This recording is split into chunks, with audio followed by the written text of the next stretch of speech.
യമുനയിലോളങ്ങൾ നെയ്യുമ്പോഴും യദുകുല കാമ്പോജി മൂളുമ്പോഴും ഒരു നേരമെങ്കിലും നിന്റെ തൃപ്പാദങ്ങൾ കഴുകുന്ന പനിനീരായി തീർന്നില്ലല്ലോ കൃഷ്ണ.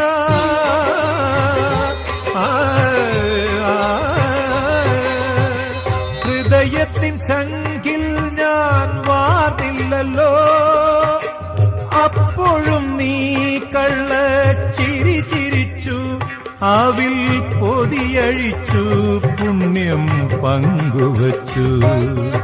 അണിവാകച്ചാത്തിൽ ഞാൻ ഉണർന്നു കണ്ണ, മിഴിനീരിൽ കാളിന്തിയൊഴുകി കണ്ണ, അറുനാഴിയെള്ളെണ്ണ